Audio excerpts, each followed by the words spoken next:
बहुत दिनों की बात है। शक्तिनगर नाम के जंगल में एक बूढ़ी हथनी रहती थी, जिसके 5 बेटे हाथी थे। पांचों जुड़वा थे और अपने आप में अद्भुत थे। सबकी शक्ल एक जैसी थी, सारे एक से बढ़ के एक थे। हथनी माँ को अपने 5 बेटों पे बड़ा ही अभिमान था। पांचों के पांचों अलग अलग गुणों से भरे थे। सबसे बड़े बेटे का नाम सुरेश है, जो एक बार में ही सारे समुद्र का पानी अपनी सूंड में खींच के 10 मिनट तक पूरे पानी को अपने अंदर रख सकता है। दूसरा बेटा रमेश, जो अपनी सूंड को बड़ी लंबी कर सकता है, इतनी लंबी कि वो पूरे गांव को अपनी सूंड में समेट सकता है। तीसरा बेटा राकेश, जिसकी गर्दन इतनी मजबूत थी कि बड़े से बड़ा पत्थर या लोहे से वार करने पर भी उसकी गर्दन को कोई भी हानि नहीं पहुंचती थी। चौथा बेटा नरेश ऐसा था, उसमें आग में घंटों रहने का गुण था। घंटों आग में रहने के बाद भी उसे कोई हानि नहीं पहुंचती थी। सबसे छोटा 5वां बेटा नीलेश ऐसा था कि वो पूरे दिन अपनी सांस रोक सकता था, साथ ही पानी के ऊपर भी चल सकता था। माँ ने हमेशा अपने अद्भुत बच्चों को दुनिया से छुपा के रखा था। उसे लगता था कि उनके गुणों को और उन्हें दुनिया की नजर लग जाएगी। वो एक साथ कभी बाहर नहीं जाते थे। दुनिया की नजरों में हथनी को एक ही बेटा था। जब भी उन्हें जरूरत पड़ती तो एक दूसरे की जगह पे कोई एक बाहर चला जाता, जिससे लोगों को लगता कि हथनी का एक ही बेटा है। मेरे बच्चों, तुम जो करामाते करते रहते हो ना, मुझे बहुत चिंता होती है कि कहीं दुनिया की तुम पे बुरी नजर ना पड़ जाए।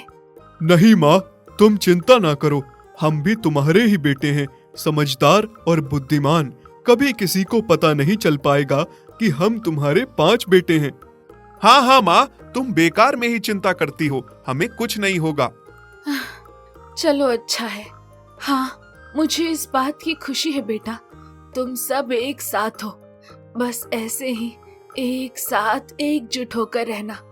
जब तक तुम सब एक साथ हो, कोई तुम्हारा कुछ नहीं बिगाड़ सकता। सारे बेटे एक साथ बोले, हाँ माँ, हम सब एक साथ हैं। हाँ माँ, और कोई हमें अलग नहीं कर सकता। फिर सारे भाई सो जाते हैं। माँ उनके सर को सहलाते हुए सुला देती है। सुबह सुबह 4 बजे सारे भाई समुंदर के पास मछली पकड़ने पहुंच गए। सुनो भैया, जल्दी से मछली पकड़ लो। मैं समुंदर का सारा पानी अपनी सूंड में खींच के अपने मुंह में रख लूंगा। हाँ, लेकिन याद रखना, मैं अपने अंदर पानी को बस 10 मिनट ही रख पाऊंगा। उससे पहले पहले मछली पकड़ के तुम्हें बाहर आना है। हाँ हाँ भाई साहब, हमें पता है, फिर भी आप हमें रोज यही बात याद दिलाते हो। सुरेश समुंदर का सारा पानी अपनी सूंड में खींच लेता है। बाकी भाई समुंदर में उतर के मछली पकड़ लेते हैं और 10 मिनट से पहले पहले बाहर आ जाते हैं। उनके बाहर आने के बाद सुरेश सारा पानी समुंदर में वापस छोड़ देता है। उसके बाद उस दिन मछली बेचने तीसरा भाई राकेश बाजार जाता है और एक दाम की सारी मछलियां बिक जाती हैं। बाकी सारे देख के हैरान थे कि इनकी मछली इतनी बिकती कैसे हैं और कहां से लाते हैं इतनी सारी मछली। तभी 2 हाथी राकेश के पास आते हैं। हाँ भाई सुरेश, हमें भी बताओ अपनी चलती कमाई का राज। हम इतना हाथ पैर मारते हैं, हमें तो भी इतनी मछली नहीं मिलती। तुम रोज रोज इतनी सारी मछली कहाँ से लाते हो? ठीक है, तुम्हें भी खूब सारी मछली चाहिए तो कल सुबह समुंदर किनारे आ जाना। राकेश सारी बात घर जाकर अपने भाइयों को बताता है और कहता है कि हमें उनकी मदद करनी चाहिए। बड़ा भाई सुरेश उनकी मदद करने के लिए तैयार हो गया। अगली सुबह सुरेश मछुआरे हाथियों के साथ समुंदर में मछली पकड़ने चला जाता है। मैं सारा पानी अपनी सूंड से मुंह में भर लूंगा, तब तक तुम दोनों समुंदर में उतर के मछलियां पकड़ लेना। हाँ, लेकिन याद रखना, पानी मैं सिर्फ 10 मिनट तक ही अपने अंदर रख सकता हूँ। 10 मिनट बाद मैं सारा पानी वापस समुंदर में छोड़ दूंगा। उससे पहले पहले तुम्हें बाहर आना है। सुरेश सारा पानी अपनी सूंड से मुंह के अंदर खींच लेता है। समुंदर में इतना सारी मछलियां देख के दोनों लालच में आ जाते हैं। अरे बाप रे, इतनी सारी मछलियां। 10 मिनट पूरे भी हो गए। सुरेश उन्हें इशारे में बुला रहा था। मछलियों के लालच में उन्होंने सुना तक नहीं और सुरेश को मजबूरन पानी वापस समुंदर में छोड़ना पड़ा, जिससे दोनों पानी में डूबने लगे। बचाओ बचाओ, हम डूब रहे हैं। दोनों के दोनों डूब जाते हैं और डूब के मर जाते हैं। ये बात शेर राजा तक पहुंच जाती है। सभा बुलाई जाती है और सभा में सुरेश को बुलाया जाता है। हमने सुना है तुमने मछुआरे हाथियों को जानबूझकर समुंदर में डुबा दिया। नहीं नहीं राजा साहब, मैंने जानबूझकर कुछ नहीं किया। अगर मैं ऐसा नहीं करता तो पानी से मेरा पेट और मुंह फट जाता और मैं मर जाता, इसलिए मुझे पानी वापस समुंदर में छोड़ना पड़ा। इस बात की तुम्हें सजा मिलनी ही चाहिए, वरना मरने वालों के घर वालों को इंसाफ नहीं मिलेगा। जिस समुंदर में वो डूबा है तुम्हारी वजह से, उसी समुंदर में तुम्हें भी डूब के मरना होगा। ठीक है राजा साहब, आपका हुक्म सर आंखों पर मेरी एक आखिरी इच्छा है। मैं मरने से पहले अपनी माँ से मिलना चाहता हूँ। सुरेश को माँ से मिलने की इजाजत दे दी जाती है। घर पे सबसे छोटा बेटा नीलेश, जिसकी सांस रोकने और समुंदर में पानी के ऊपर चलने का गुण था, वो भाई से कहता है, भैया आप घबराइए मत, मैं आपकी जगह चला जाऊंगा। बेटा नीलेश, तुम विजय होकर लौटना। माँ तुम चिंता ना करो, मुझ पे भरोसा रखो। अगली सुबह शेर राजा और उसके दो संतरी सुरेश को समुंदर में डुबा के मारने की सजा दे देते हैं। जैसे ही नीलेश को सुरेश समझ के समुंदर में फेंक दिया जाता है तो राजा और संतरी देख के हैरान रह जाते हैं कि उन्हें अपनी आंखों पर यकीन नहीं हो रहा था। नीलेश समुंदर में पानी के ऊपर चल रहा था, फिर पानी के अंदर जाके अपनी सांस घंटों तक रोक लेता है, जिससे उसे कुछ नहीं होता। फिर कुछ समय बाद जिंदा बाहर आ जाता है। हाँ, तुम बच कैसे गए? पर तुम्हें मरना तो पड़ेगा ही, समुंदर ना सही किसी दूसरे तरीके से ही। अब तुम्हारी गर्दन काटनी पड़ेगी। राजा जी ठीक है, अब तो मैं नहीं बचने वाला, मुझे पता है, पर उससे पहले मैं एक आखिरी बार अपनी माँ से मिलना चाहता हूँ। नीलेश को माँ से मिलने की इजाजत दे दी जाती है। घर पे तीसरा बेटा राकेश नीलेश से कहता है, आप चिंता न कीजिए सुरेश भैया, हम आपको कुछ नहीं होने देंगे, कल मैं जाऊंगा। बेटा अपना ख्याल रखना और विजय होकर आना। बस माँ, आपका आशीर्वाद चाहिए, सब अच्छा होगा। अगली सुबह जल्लाद भेड़िए को बुलाया जाता है। राकेश को सुरेश समझ के उसकी गर्दन काटने का हुक्म दिया जाता है। जैसे ही तलवार से उसकी गर्दन पे वार किया जाता है तो तलवार टूट के गिर जाती है। ये देखकर सब हैरान रह जाते हैं। ये क्या? आज तक कोई मेरे हाथों से नहीं बच पाया, आज ये क्या हो गया? राजा साहब को बहुत गुस्सा आता है। एक बार फिर से बच गया ये। कोई बात नहीं, इसके लिए सजा का दूसरा तरीका अपनाना होगा। अगर तुम समुंदर में नहीं डूबे, गर्दन नहीं कटी, तो अब तुम्हें जिंदा आग में जला दिया जाएगा। हुजूर, अब मैं नहीं बच पाऊंगा, मुझे लग रहा है बस आखिरी बार माँ से मिलना है। ठीक है, तुम अपनी माँ से मिल सकते हो। राकेश घर जाता है और घर पे चौथे भाई नरेश से कहता है, आप सब चिंता ना कीजिए, अब मैं जाऊंगा। बेटा, मुझे पता है तुम सब बहुत काबिल हो, पर फिर भी अपना ख्याल रखना। हाँ माँ, बस तुम्हारा आशीर्वाद बना रहे, सब ठीक होगा। अगली सुबह नरेश जाता है और उसकी सजा के लिए आग में जलाने की तैयारी होती है। साथ में झाड़ फूक वाले को भी राजा ने बुलाया था। इसका झाड़ फूक करो, इसके पास जरूर कोई भूत या शक्ति है जो हमेशा इसका साथ देती है और इसको बचा लेती है। नरेश का झाड़ फूक किया जाता है। फिर सुरेश समझ के उसे जलती जलती आग में डाल दिया जाता है। पर नरेश में घंटों आग में रहने का गुण था, जिस वजह से उसे आग से भी कोई फर्क नहीं पड़ता। उल्टा जैसे आग उसका कहना मान रही हो, उसका साथ दे रही हो। और नरेश मजे से गाना गाते गाते आग में नाच रहा था। तातैया तातैया ओ, धूमता ना ना ना, धूमता ना ना ना, धूमता ना ना ना, धूमता ना ना ना, तातैया। ये सब देखकर हैरान रह जाते हैं। बस अब और नहीं, अब तक मैंने ऐसा नहीं देखा। जिसको भी सजा दी है वो पूरी हुई है, लेकिन इस सुरेश को सजा देना बहुत मुश्किल है। इसे पता नहीं किस देवता का वरदान है। जाओ, तुम हर सजा से मुक्त हो, मैं तुम्हें सजा नहीं दे सकता। नरेश खुशी से घर चला जाता है। शाबाश मेरे बच्चों, आज तुम्हारे एकता ही तुम्हारे काम आई। मुझे तुम पांचों पे बड़ा अभिमान है। अब हम यहाँ नहीं रहेंगे, हम सब दूसरे राज्य में अपना घर बसाएंगे। इस तरह से पांचों बेटे और माँ रात के अंधेरे में राज्य छोड़ किसी दूसरी जगह चले जाते हैं और दूसरा बेटा रमेश अपनी सूंड लंबी करके सबको अपनी माँ और भाइयों को सूंड में समेटकर दूर ले जाता है। लाडली, तुम आराम करो और अपने खाने पीने पे ज्यादा ध्यान दो, क्योंकि तुम्हें तो पता ही है कि मैं काम में इतना व्यस्त रहता हूँ कि तुम्हारा अच्छे से ध्यान नहीं रख पाता हूँ। इसलिए तुम्हें खुद अपना ध्यान रखना होगा। हमारा बच्चा और तुम दोनों तंदुरुस्त होने चाहिए। हाँ जी, आप चिंता ना करें, मैं बिल्कुल ठीक हूँ।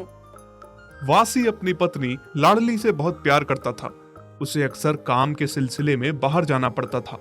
उसे लगता था वो लाडली और अपने होने वाले बच्चे का अच्छे से ध्यान नहीं रख पा रहा है, इसीलिए वो लाडली से बार बार उसका ध्यान रखने को कहता था। लाडली, ओ मेरी लाडली, देखो तो मैं तुम्हारे लिए क्या लाया हूँ। क्या जी, क्या लाए हैं आप मेरे लिए?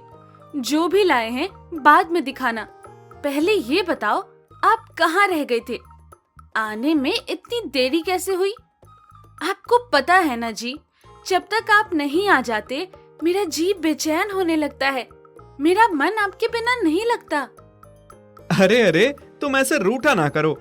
अच्छा चलो, माफ कर दो, गलती हो गई। आज के बाद मैं जल्दी आ जाऊंगा, ठीक है?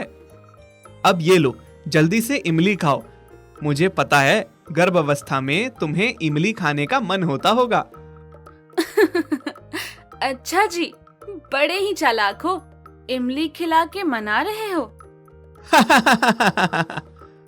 अगली सुबह वासी अपने काम पे जाने लगा। सुनिए जी, आज घर जल्दी आ जाना, देरी ना करना। कल तो इमली देके मना लिया था, आज देरी की आने में तो मैं नहीं मानने वाली। हाँ। अच्छा अच्छा, ठीक है, आज मैं सही समय पर घर आ जाऊंगा। वासी के जाने के बाद जंगल में शिकारी आ जाते हैं। लाडली पानी पीने नदी के किनारे गई थी। जैसे ही वो पानी पी के निकली, तभी शिकारियों ने लाडली को चारों ओर से घेर लिया। सभी शिकारी बंदूक लेकर खड़े थे। लाडली उन्हें देख के बेहद घबरा जाती है। वो भाग नहीं पाती क्योंकि वो गर्भवती थी। हे भगवान, ये कौन लोग हैं और मुझे चारों ओर से क्यों घेरे हैं? अब मैं क्या करूं? कैसे इनसे अपनी जान बचाऊं? उन क्रूर शिकारियों ने लाडली पर बिल्कुल भी तरस नहीं खाया और उस पे जाल फेंक दिया और उसे उठा के अपनी गाड़ी में ले जाने लगे। लाडली बहुत रोती है। वासी, कहाँ हो तुम? मुझे और तुम्हारे बच्चे को तुम्हारी जरूरत है, आके हमें बचाओ। ये क्रूर शिकारी मुझे पता नहीं कहाँ ले जा रहे हैं। शिकारियों को आते देख जंगल के सारे जानवर छुप जाते हैं, पर लाडली उनके हाथ से बच नहीं पाई और वो लाडली को ले गए। लाडली को ले जाता देख सारे जानवर बहुत दुखी थे। जब लाडली को ले जा रहे थे तो रास्ते में पेड़ गिरा हुआ था, जिस वजह से गाड़ी आगे नहीं जा पा रही थी। सारे शिकारी गाड़ी से उतर के पेड़ को हटाने लगे। तभी लाडली मौका देख के किसी तरह गाड़ी से उतर के भागने लगी। अरे देखो, वो हथनी भाग रही है। अरे हाँ, पकड़ो इसे, जाना ना पाए। इतनी मेहनत से पकड़ा है, भाग गई तो सारी मेहनत पे पानी फिर जाएगा। पकड़ो पकड़ो इसे, और अगर पकड़ी ना जाए तो टांग पे गोली मार देना। लाडली भाग रही थी और शिकारी उसके पीछे पीछे उसे पकड़ने के लिए भाग रहे थे। फिर जब उन्हें लगा कि अब हथनी उनके हाथ नहीं आएगी, तो उन्होंने उसके टांग पे गोली मार दी। हे भगवान, कितने क्रूर इंसान हैं। इन्हें मेरा तो नहीं, पर मेरे बच्चे पे भी तरस नहीं आया और गोली मार दी। घायल हथनी किसी तरह से शिकारियों से जान बचाती हुई भाग जाती है और भाग के शहर की ओर आ जाती है। उधर वासी जब शाम को घर वापस आता है तो लाडली को नहीं पाता। लाडली, लाडली, कहाँ हो तुम? क्या तुम मुझे सता रही हो? कल मैं देरी से आया था तो क्या आज उसका तुम मुझसे बदला ले रही हो? चलो अब सामने भी आ जाओ, बहुत हुआ मजाक अब। तभी जंगल के बाकी जानवर वहां आ जाते हैं, बहुत दुखी होते हैं और रो रो के बताते हैं कि आज क्या हुआ था। और एक बुजुर्ग हाथी वासी को कहता है, वासी बेटा, बहुत बुरा हुआ। वो लोग बहुत बुरे थे। जब वो लाडली को लेकर जा रहे थे, वो लाडली बस तुम्हें ही याद कर रही थी। उसकी आंखों में बस आंसू ही आंसू बह रहे थे। बेटा, तुम उसे किसी तरह वापस ले आओ। इतना बुरा हुआ और मुझे इस बात की भनक तक नहीं है। कहाँ लेकर गए होंगे वो लोग मेरी लाडली को? मुझे बहुत चिंता हो रही है लाडली और अपने बच्चे की। वासी लाडली को ढूंढने निकल पड़ता है, हर जगह तलाशता है, पर लाडली उसे कहीं नहीं दिखती। लाडली, मेरी जान, तुम कहाँ हो? मैं तुम्हें कहाँ ढूंढूं? बस एक बार तुम मुझे मिल जाओ, मैं तुम्हें फिर कभी खुद से दूर नहीं जाने दूंगा। लाडली बेचारी जख्मी हालत में लंगड़ाती लंगड़ाती चलती है, इधर उधर भटकती है। उसे समझ नहीं आता कि कहाँ जाना है। ऊपर से गर्भवती थी तो उसे भूख भी बहुत लगी थी। वो जानती थी कि उसे भूख लगी है तो उसका बच्चा बहुत भूखा है। मेरे बच्चे, मुझे पता है तू बहुत भूखा है। हे भगवान, मैं क्या करूं, कहाँ जाऊं? ऊपर से इतनी भूखी हूं, मैं कुछ नहीं खाऊंगी तो मेरा बच्चा भूखा रह जाएगा। क्या करूं? वासी लाडली को ढूंढते ढूंढते उसके शहर की ओर जाता है। उसे उम्मीद थी कि लाडली उसे कहीं ना कहीं मिल जाएगी। लाडली, मुझे उम्मीद है तुम यहीं कहीं हो और मुझे जरूर मिलोगी। बस भगवान, जब तक लाडली मुझे मिल नहीं जाती तब तक आप उस पे अपनी कृपा बनाए रखना। लाडली और मेरे बच्चे दोनों को ठीक रखना। लाडली सोच रही थी सबसे पहले उसे अपनी भूख मिटानी है, क्योंकि उसे अपने बच्चे की चिंता हो रही थी। लाडली को एक सब्जी का ठेला दिखता है। उस समय सब्जी वाला वहां नहीं था। यहाँ बहुत सारी सब्जी है और यहाँ पे तो कोई है भी नहीं। इससे पहले कोई आ जाए, मैं जल्दी से खा लेती हूँ। जैसे ही लाडली सब्जी खाने आती है, उसी समय सब्जी वाला वहां आ जाता है। अरे ओ बदमाश हथनी, मेरी सब्जी की चोरी कर रही है, अभी दिखाता हूँ तुझे मजा। सब्जी वाला बड़ा सा डंडा लेकर जख्मी हथनी को खूब मारता है। हथनी चिल्लाती हुई भागती है। हे भगवान, तुझे मुझ पे तो बिल्कुल तरस नहीं है, लेकिन मेरे बच्चे पे भी दया नहीं आ रही क्या? इतने बुरे कर्म है क्या हम जानवरों के? मेरे पेट में मेरा बच्चा भूख से तड़प रहा है। क्या इस पूरी दुनिया में इसके लिए थोड़ा सा भी खाना नहीं है? लाडली बहुत भूखी थी। उसे अब अपने दर्द की भी चिंता नहीं थी और ना ही उसे अब घर जाने की परवाह थी।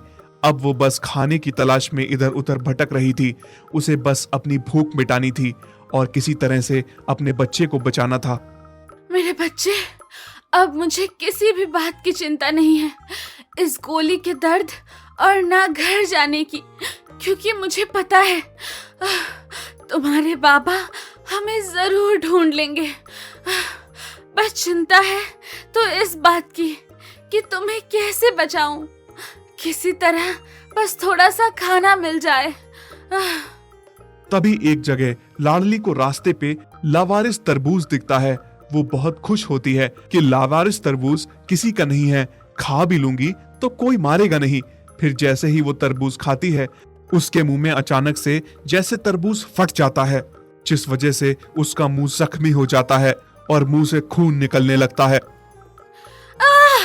ये क्या था? मैंने ये क्या खा लिया? मेरा मुंह क्यों जल रहा है? उसे कुछ समझ नहीं आ रहा था उसके साथ क्या हो रहा है। उसके मुंह में कैसी जलन हो रही है और वो उस जलन को कैसे मिटाए। उसे क्या पता था कि जिस तरबूज को उसने अपनी भूख मिटाने के लिए खाया है, वो पटाखों से भरा हुआ है, जिसे इंसानों ने जंगली जानवरों को दूर रखने के लिए रखा है। खून से लथपथ लाडली अपने दर्द को मिटाने के लिए इधर उधर भटक रही थी कि किसी तरह से जलन मिट जाए, पर इंसानों में कोई ऐसा न था जो उसके दर्द को समझ पाता। अपने दर्द को मिटाने के लिए लाडली पानी के एक तालाब में जाके बैठ जाती है। उसे लगा था कि बस अब यही एक तरीका है जिससे मेरी जलन मिट सकती है। मैं जानती हूँ भगवान, अब मैं नहीं बचूंगी और ना ही मैं वासी की निशानी को बचा पाऊंगी। एक आखिरी विनती है भगवान आपसे, मुझे एक बार वासी से मिला दो। उसके बाहों में मैं अपना दम तोड़ भी दूंगी तो कोई गम नहीं है। सारे लोग वहां इकट्ठा हो गए थे, पर वो हथनी के दर्द को समझ नहीं पा रहे थे कि उसे क्या हुआ है। तभी वासी लाडली को ढूंढता हुआ वहां पहुंच जाता है। जैसे ही वो लाडली को जख्मी हालत में तालाब में देखता है तो वो चिल्ला उठता है,